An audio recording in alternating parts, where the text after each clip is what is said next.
ಎನಗಾಗಿ ಕಾದು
ನಿಮಗಾಗಿ ತಾಯಿ ನನ್ನನ್ನು ಬಿಡಿಸಿಕೊಂಡು ಹೋಗ್ಬೇಕು ಎನ್ನುವ ಕಾರಣಕ್ಕಾಗಿ ದಣಿವಿಕೆಗೆ ಆ ಕಾರಣರಾಗಿ ಅಲ್ಲ ತಾಯಿ ಆ ಕಾರಣರಾಗಿ ಅಲ್ವೇ ಅಲ್ಲ ಹನುಮಂತ ಅಮ್ಮ ಒಂದು ಆಸೆ ಇತ್ತು ಹನುಮಂತ ಏನಮ್ಮ ರಾಮ ಲಂಕೆಗೆ ಬರ್ತಾನೆ ತೋಳನನ್ನು ಒಲಿಸ್ತಾನೆ ನನ್ನನ್ನು ಅಯೋಧ್ಯೆಗೆ ಕರೆದೊಯ್ತಾನೆ ಹೋಗ್ತಾನೆ ತಾಯಿ ಅದಕ್ಕೂ ಪೂರ್ವದಲ್ಲೇ ಈ ದುರುಳ ನನ್ನ ಕೊಂದು ಬಿಡ್ತಾನೆ ಹನುಮಂತ ನಾನು ಬದುಕಬೇಕು ಹನುಮಂತ ಕರೆ ನೋಡಿ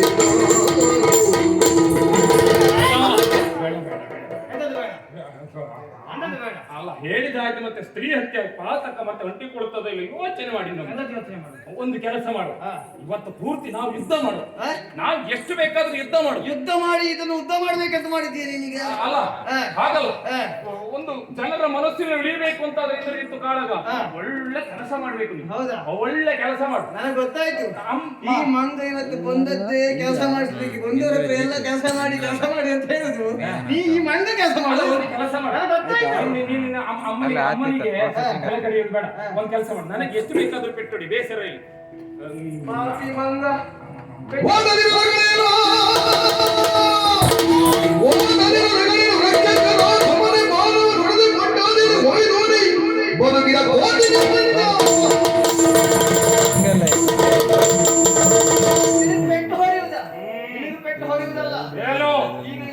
ಅಮ್ಮನನ್ನ ಬಿಡ್ತೀಯೋ ಇಲ್ವೋ ಬಿಡುವುದಿಲ್ವೋ ಉಳಿಬೇಕು ಅಂತ ಬಿಡುವುದಿಲ್ವೋ ನೀವು ಉಳಿಬೇಕಾ ಬದುಕಬೇಕಾ ಆಸೆ ಉಂಟಾ ದಶಕಂಠ ರಾವಣ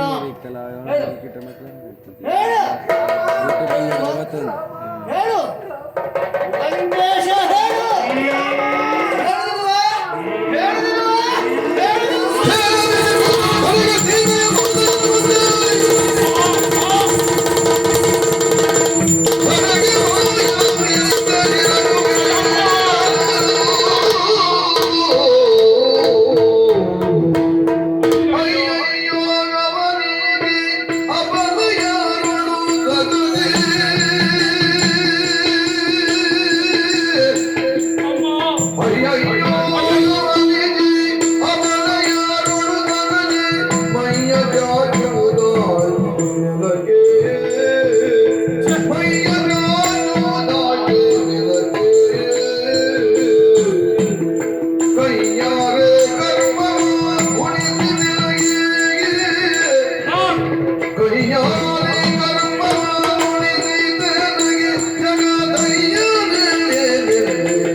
ಹುಂಕಾರದಿಂದ ಈ ಹೊತ್ತಿಗೆ ಇವರೆಲ್ಲರನ್ನೂ ಕೊಂದು ಕಳೆಯುತ್ತೇನೆ, ಅನುಮಾನವಿಲ್ಲವೇ ಇಲ್ಲ.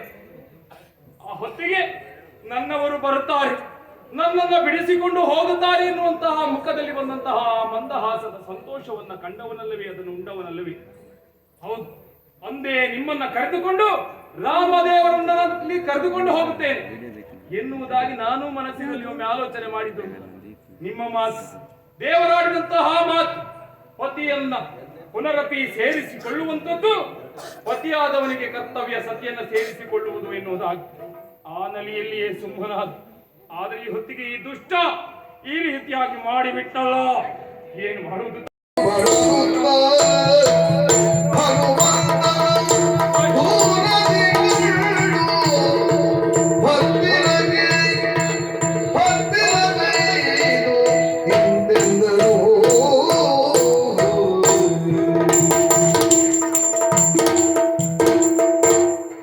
ಪ್ರಭು ರಾಮಚಂದ್ರನ ಅಪ್ಪಣೆಯನ್ನ ಪಡೆದು ಹನುಮಂತನನ್ನ ಕಾಣಬೇಕು ಎನ್ನುವುದಾಗಿ, ರಣಕ್ಷೇತ್ರದ ಪರಿಯನ್ನು ತಿಳಿಯಬೇಕು ಎನ್ನುವುದಾಗಿ, ಹೇಗೋ ಹೆಣದ ರಾಶಿಯನ್ನ ದಾಟುತ್ತಾ ಇಲ್ಲಿಯವರೆಗೆ ಬಂದೆ. ನಮ್ಮೆಲ್ಲರ ನಿರೀಕ್ಷೆ ಇದ್ದದ್ದು ಇಂದು ಹನುಮಂತನ ಮೇಲೆ. ಹನುಮಂತ ಏನು ಮಾಡ್ತಾನೆ ಎನ್ನುವುದಾಗಿ ನೋಡಿ ಬರಬೇಕು ಎನ್ನುವುದಾಗಿ. ಹಾಗಾದ್ರೆ ನಮ್ಮ ಹನುಮ ಎಲ್ಲಿಯೂ ಕಾಣುವುದಿಲ್ವಲ್ಲ? ನಮ್ಮ ಹನುಮ ಎಲ್ಲಿದ್ದಾನೆ?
ವೀರ ಮಾರುತಿ ಎನ್ನುವುದಾಗಿ ನಿನ್ನನ್ನು ನಾವು ಕೊಂಡಾಡಿದಲ್ವೇನೋ?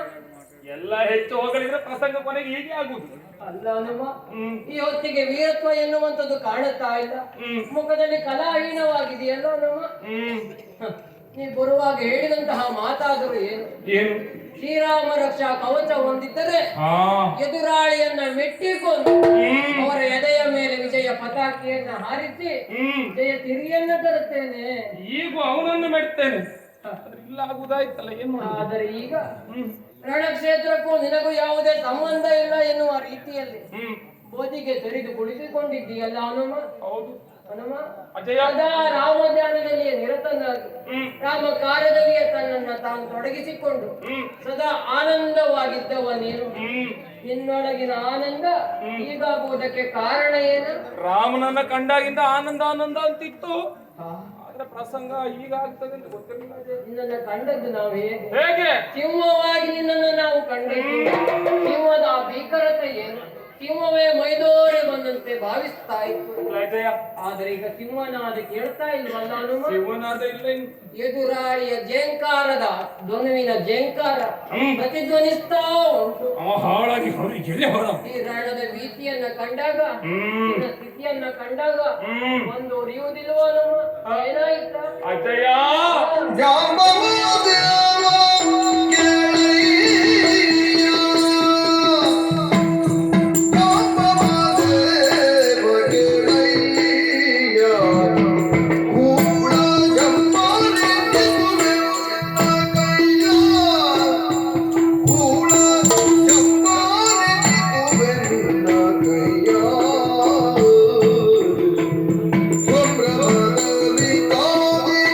ಇಂಬುಗಾಳ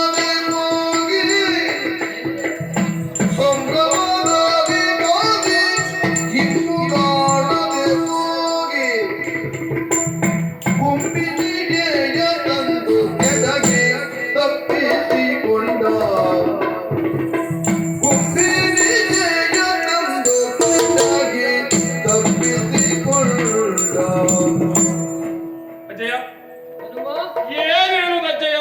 ಹೇಳಿದ್ರೆ ಪ್ರಸಂಗ ಗೊತ್ತಾಗುವುದಿಲ್ವ ಹನುಮ? ಅಲ್ಲ ಇನ್ನು ಏನ್ ಮಾಡುದಂತೆ ನಮಗೆ ಯಾರಿಗೂ ಗೊತ್ತಾಗುವುದಿಲ್ಲ. ಯಾಕ? ಅಲ್ಲ ನೀವು ಹೇಳಿದ್ದಲ್ಲ ಹೌದು. ಅವ ರಾಮನ ಜೊತೆ ಯುದ್ಧ ಮಾಡ್ತಾ ಇದ್ನೋ, ಹಾ ಅವ ಬಂದಲ್ಲ ಒಬ್ಬ, ಹಾ.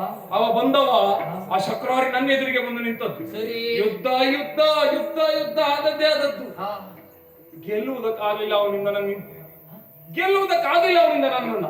ನೀ ಬಿಟ್ಟಿದ್ದೀಯ? ಅಲ್ಲ ಬಿಡುವುದಲ್ಲ, ನನ್ನೊಳಗೆ ಆ ಹೊತ್ತಿಗೆ ನೀವು ಹೇಳಿದ ಹಾಗೆ ರೋಷ.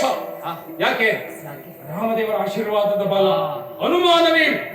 ಆದ್ರೆ ಆತ ಮಾಡಿದ್ದೇನೆ ಏನು? ವಾಮ ಮಾರ್ಗವನ್ನ ಬಳಸಿದ ಅಜ್ಜಯ್ಯ. ನಾವು ಈ ಯುದ್ಧವನ್ನ ಮಾಡುವುದು ಯಾರ ಬಗೆಗಾಗಿ? ಅಮ್ಮನಾದಂತಹ ಸೀತಾದೇವಿಯ ಬಗೆಗಾಗಿ ಹೋದಲ್ಲ. ಅಂತಹ ಸೀತಾದೇವಿಯನ್ನೇ ಮುಡಿಗೆ ಕೈ ಇಕ್ಕಿ ದಾರಾದಾರನೇ ಈ ಕಡೆಗೆ ತಡೆದುಕೊಳ್ಳುವುದಕ್ಕಾಗುತ್ತದ? ಅಮ್ಮ ಕಣ್ಣೀರಾಗುತ್ತಾ ನೋಡು ಹನುಮ ಅಂತ ಹೇಳು. ಸರಿ. ಹೋಗಿ ಎರಡು ಮಾತಾಡಿದೆ, ಹೀಗೆ ಮಾಡುವುದು ಸರಿಯಲ್ಲ ಅಂತ ಪರಿಪರಿಯಾಗಿ ಹೇಳಿದೆ. ಆದ್ರೆ